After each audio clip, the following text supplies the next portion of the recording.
Hello everyone, welcome to this week's coin news video. We're a bit late today. Those of you that are in South Australia would know there was a public holiday here yesterday, which meant that this morning we've been rushing around getting all of our admin done because the banks and things like that are open, which meant that we were a little bit delayed today, which is a bit unfortunate. So I hope everyone had a good Anzac Day, and if you got a long weekend wherever you are, I hope that you enjoyed your long weekend. We certainly got a bit done on our long weekend. Of course, Catherine was in here yesterday on the public holiday getting mailing done, as always seems to be the case. But other than that, we got lots of stuff done around the house, and the kids were home for the weekend, so it's always nice to spend a bit of time with them. Right, so coin news for this week. Hasn't been a whole lot going on. There's a few things there. We've got 2021 Tooth Fairies back in stock. I was supposed to be here last week, but the package took a rather entertaining path around Australia before finally arriving in Adelaide. I believe it had a bit of a visit to the beach on the Gold Coast for some reason before it's come back down here. So those 2021 Tooth Fairies are back in stock. The 2021 Aboriginal flag mint sets are also back in stock. All of those things are up on our website if you're interested in those sorts of things. Again, it's been very busy in the shop. I'm not sure why. We've had lots of people coming in to buy and lots of people coming in to sell. Last week we had a very interesting mix of things coming in, and certainly had a lot of stuff going out as well. So we did buy a big batch of gold last week, which all sold last week as well. That tends to go fairly quickly. We also bought some interesting collections of mint product, so do keep your eye, if you're into that sort of thing, keep your eye on our website or come in and see us in the shop, and we'll gradually be getting that out over the next month or two. My observations on the secondary market on Facebook still seem to indicate that things are a little bit flat in the coin market. I guess with the government stimulus packages for COVID-19 all winding back, and people getting back into work and things like that, that there's less time, perhaps less money for this sort of things. Perhaps there's a bit of confidence lost in the market as well, so I'm not quite sure what all that means, but it is, by my feeling, a little bit flat. Certainly the phone has been ringing less from people looking for new releases. So I'll just say a few hellos here. Hello Paul Allen and Paul Spink, Gary. Yeah, g'day to you, mate. It's good to see you here. And g'day Brett. Thanks for saying hello. Now, I did want to share a coin that we have bought in this week, but I have forgotten to place it in the slideshow. So just bear with me while I do that. So I just bought a very interesting coin this week that I thought I might share with you. Anyway, I'm not going to get it to work. It's a 1696 Vatican piastre or piastra. So you can see it there. It's got a Pope on the front there. Pope Innocent the Fourth there. And a very elaborate design on the reverse there, if you can see that. So it's an interesting crown size silver coin from the Vatican City or the Papal States. I believe, because this one is actually X-mount, I believe that they are very commonly found X-mount. They were mostly used for jewellery and things like that, but an interesting and elaborate large crown sized silver coin.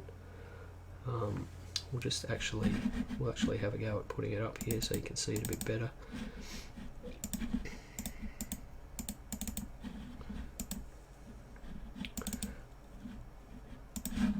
So those of you who know me or know of me know that I do like historic coins. and this certainly fits the bill for that sort of coin. Crown size silver coins were minted from the 1500s, and we still see them in our heritage today with the silver 1 ounce coins, which are a very similar size and weight. So there's the coin there. That's the reverse, a bit of a, I think it's Christ and the 12 Apostles. Very elaborate design, and remembering back in the 1600s that these were engraved by hand, the dies, so someone has sat down and engraved that thing out by hand. So that's an interesting purchase this week. I thought I'd share that with you. So we'll just duck over to the questions here. So Matthew Rice is asking if there's any news on a date when the Olympic coins are being released. No, we've heard nothing about that, Matthew. Those coins, I believe, will be released through Woolworths, not through Royal Australian Mint Distributors, so as such they won't keep us in the loop about those. I should just say that the Great Australian Post coin hunt is happening on schedule. I'm sure you all know that they have, of course, been released via various Australia Post outlets already before the release date, which is always disappointing but shouldn't be surprising. And you would know that there's a coloured Gold Coast coin, I believe. Now we will have some stock of that coin hunt stuff available for pickup here in the shop. So if you are here in Adelaide and you want one of those, and you want to support a local coin shop as opposed to Australia Post, come in and grab them off of us. Neil is just saying, sorry for the delay in sending his Aero coin. So Neil contacted us last week about an Aero coin, and he's going to send it over to us so that we can take a look at it, Neil. And hopefully when it gets here we can take some good pictures and we'll feature it in a video at some point in the future. Now today's topic of choice is CUDS and die chips. We had Gary, not the Gary that's here at the moment, but another Gary, ask us about this a couple of nights ago, what actually is a CUD, and he sent us some screenshots of some discussion on Facebook, so I thought I would just clear a few things up about what a CUD is. So really, technically, there are CUDs and die chips are different things. A CUD is, well, let's just say that both of them are a result of metal breaking away from the dies that are used to strike the coins. Now, why the metal breaks away is there can be various reasons for that. The primary reason that I have seen metal break away is through what's called a brittle failure or a brittle fracture, and that basically is a result of dies themselves are made from hardened metal, and as part of the hardening process, if they're not tempered correctly, then they actually become quite brittle, and you can get crack propagation and metal breaking away from the dies. Now I'm sort of going back, I'm a mechanical engineer actually, so I'm going back into my metal failure methods analysis that I did many years ago, and when we actually have a look at a picture in a second, I'll just explain why that is a brittle fracture. So whether it's CUDs or die chips, they're a result of some sort of metal breaking away. Now I believe brittle fracture is the primary reason, but this also could happen if perhaps some foreign material got into the die and there was actually mechanical damage. So that is another alternative way of these happening. Now technically a CUD is a die break that happens on the shank of the die, and the shank of the die is basically around the edge. Okay, so that is what a CUD, it has to involve the shank or the edge of the coin. If there's a die break away from the shank, then technically that's called a die chip. So here in Australia, for example, the most commonly known die chip is the bunny ears dollar, and of course we all call that a CUD, but if you're going to be technical, it's not technically a CUD, it's a die chip. But I don't think the coin collecting police are going to come down on you if you happen to call it a CUD instead of a die chip. So let's have a look at a couple of pictures. The first one here, and I should just say that you're getting a bit of a preview here of an article that we wrote for Australian Coin and Banknote magazine. So when Gary is actually here now, when Gary asked about this particular topic, it was a good one because it was fresh in our mind, because A few weeks ago we actually wrote an article on this topic for the Australian Coin and Banknote magazine, and this picture is one of the pictures that's going to get used in that article. So this is a reverse CUD on a 1943 penny, and you can see that it extends on the rim from the kangaroo's nose at about 9 o'clock almost all the way around to 12 o'clock.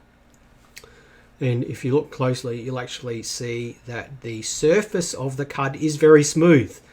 Now, that smooth surface there is indicative of a brittle fracture. That means that the metal, when it's failed on the die, has failed brittly, and it gives you that sort of clean fracture surface there. So think about when glass shatters, how you end up with those beautiful smooth sharp edges that can cut you so badly. That is a brittle failure. That's the sort of surfaces that you expect from a brittle failure. So the question is, why does the coin look like this? Well, because of course metal has broken away from the die, so there is now a void in the die, and when the coin is struck, the coin metal tries to fill that die void, and you end up with a raised or in relief feature, this CUD feature. So that's, in my opinion, that's what a CUD is. Now we'll just have a look at what the most commonly known CUD, even though technically it's not a CUD, is here in Australia, and it is of course the bunny ears dollar. So we'll just look at one of these. So this is a I think this was a 2018 Mob of Ruse dollar out of a mint bag, I think. But on several years of the dollar coin, you get this this die break or die chip appearing behind the top kangaroo's ears. Now, the fact that it's in the same place pretty much on all of these, regardless of the year, indicates that it is a die failure as opposed to some sort of die damage. So there is obviously some sort of weak point in the die there. Now, there's in engineering there's a thing called a stress concentrator, and that's where metal it comes to a sharp point that tends to lead to localized areas of high stress. Perhaps there's something like that there that causes this continuous failure. So the rabbit ears die chip, or CUD if you like, it tends to happen in the same place. It tends to indicate that there is a failure due to fatigue or brittle failure in that area of the die, and as a result you get this raised feature on top of the kangaroo's back, which happens to resemble another set of rabbit ears and another set of ears, or rabbit ears, which is where this thing gets its name. So that's what a CUD is. I should just say, does CUD stand for anything? There seems to be some thought out there on the internet that it stands for coin underdeveloped. I think that's what it stands for. I don't believe that it stands for anything, because it's not actually anything to do with failure to strike the coin. It's a break in the die, and the coin, when it's struck, just reflects that die break. So I don't think CUD stands for anything, and I don't know where the word comes from, and the research I've done suggests that no one really does. It's just a term that has been used since the 60s. I believe it originated in America and has just moved over here to Australia, like most numismatic terms have. So that's CUD. Die breaks, die cracks can be a progression, can progress to die breaks or CUDs. And if we have a look at that penny, for example, there's no guarantee that all of that part of the die broke away at the same time. It could have failed in stages, and I have certainly seen coins with rim CUDs on them, and the CUDs do grow over time. Of course, if the CUD doesn't progress, then every coin struck from that point on will have the same size CUD on it. If the die does progress, then the size of the CUD can change as more coins are struck. So that's what a CUD is. Let's have a look at the questions here. Josh, what would you call the fat letters 50 cent error? So the fat letters 50 cent error is a very worn out die, and the metal around the design elements has actually started breaking away, and I believe that each one of those little bits of metal that's broken away is a die chip. So a fat letter Millennium is really just a deteriorated die with hundreds and hundreds of die chips on it, in my opinion. The Ruzilla 2001 Federation 50-cent piece is the same. And you do see it on 10-cent pieces and 5-cent pieces as well. So it's a worn out, deteriorated die, and a lot of metal has chipped away from around the design elements, which leads to extra metal on the coin and those fat letters. So that's what a fat letter 50-cent is, in my opinion. That's all I had for today. I didn't have enough time to prepare much because of the rushing around that was required here this morning. And if anyone else has any questions, if not, please send through any suggestions for video topics for next week. The video will be on Tuesday next week, Tuesday at 12 PM as per usual. As always, we do welcome people suggesting topics for us to talk about. It's always a struggle to find something. Do feel free to give us a call. You don't have to email us. You can give us a call and have a chat to me or Catherine on the phone, and we'll certainly take those ideas under consideration. So I hope everyone has a great week and enjoys your collecting, and we will be back at the same time next week. Wait, we have a question. Andrew Clare. Hi Mark, are multiple CUDs common, worth more than a single CUD on a coin? So you do see, I know at least, I know you see $1 and $2 coins with 2 rim CUDs on them. I've seen a couple of those. Are they worth more? You know, maybe, you know, maybe they're worth $8 instead of $5. We're not talking about huge values on CUDs. While they are interesting and they are collectible, they're not very desirable, I guess, because they can be found in change. So and you know, someone mentioned the fat letter Millennium, and I mentioned Ruzilla, the 2001 50 cent Federation coin. They've got hundreds or thousands of CUDs on them, and you know, they're not necessarily worth that much more either. I think really the things that make a CUD desirable are the size. So the bigger the CUD, the better. If we jump back to our penny here, you'll notice how big that CUD is on there. And the other thing I think that adds value to it is whether the strike is affected on the other side of the coin. So as I mentioned, you've got part of the die breaking away, and when the coin is struck, the metal fills up that void in the die. If the CUD is big enough, then the design of the coin can be weak opposite, so on the obverse of the coin. And in the case of this penny, that's exactly the case. It's not struck up opposite the CUD. So, you know, size of CUD, whether it affects both sides of the coin, and then obviously grade. So, you know, everything's more desirable in a good grade. That Mob of Ruse CUD that I showed you earlier was still in a mint bag, so that was a little bit more desirable than one that you find in change. Right, thanks for the question, Andrew. It's much appreciated. So just a couple of g'days to people before we head off. So hello Ash, thanks for joining in. Gary Heinrich, thanks for joining in. And Ian Lynch, thank you for joining in.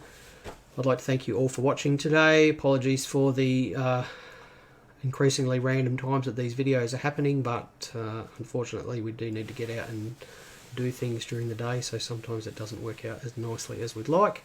Everyone be safe and happy this week. Enjoy your collecting. And as always, if you've got anything to say or any questions, please do reach out to us and ask us whatever you like. There are no dumb questions. So bye everyone for now.